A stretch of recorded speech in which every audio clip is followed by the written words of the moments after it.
Hey everybody, my name's Mark Welch. I'm a Pro 7 with LifeVantage. My wife Lori and I enjoy this company and working with great people.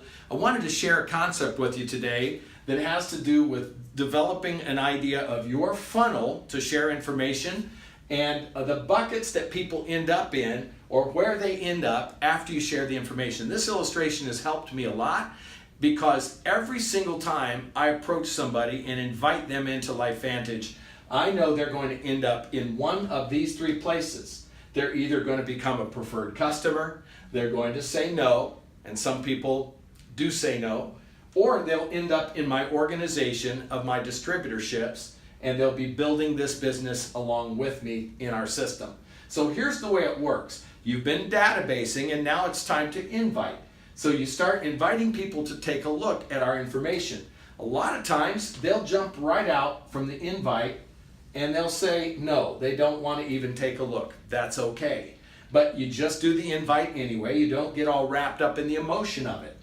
The next thing you're going to do is learn how to share your story, and I've got a video about how to go through the invite that's on YouTube as well. You might want to take a look at that. But we're taught to do the invite, share our story, the company story, and the money story, and do a full presentation somehow. And that can be done in many different ways. You're also going to be taught to do third-party validations, but along the way, some of these people are going to jump back out into no again. That's okay. If they don't want to hear the information, we don't force the information. We're not the message, we're the messenger. We don't get all emotional. If I offer you a piece of gum and you say no, it's not going to make me cry. I just said, I've got something I want to invite you to take a look at. That's it. Now, along the way as well, oftentimes we get a third-party call going. They talk to somebody else. And sometimes along in this system somewhere, people will jump out and they'll become preferred customers. They just remove themselves from the opportunity piece and they say, I don't know about the opportunity, but I really want to learn how to take these products. And so you just simply take them there, let them fill up your preferred customer bucket. That you need lots of customers, they'll come from this process. So you just make that happen. But what's really beautiful about this is, as people go through these steps, third-party validation, perhaps attending a meeting or a training that you've invited them to, you're now doing several follow-ups with them.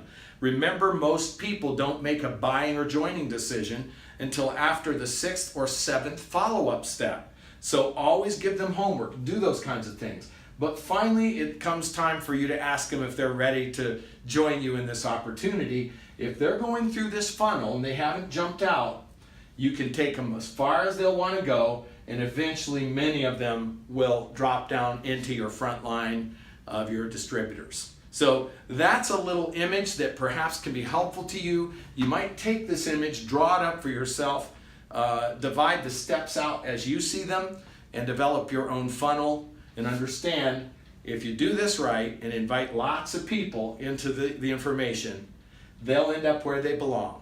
They'll either become your preferred customers, they'll become people that don't want it, at least not yet, or they'll become part of your organization. Thanks for watching.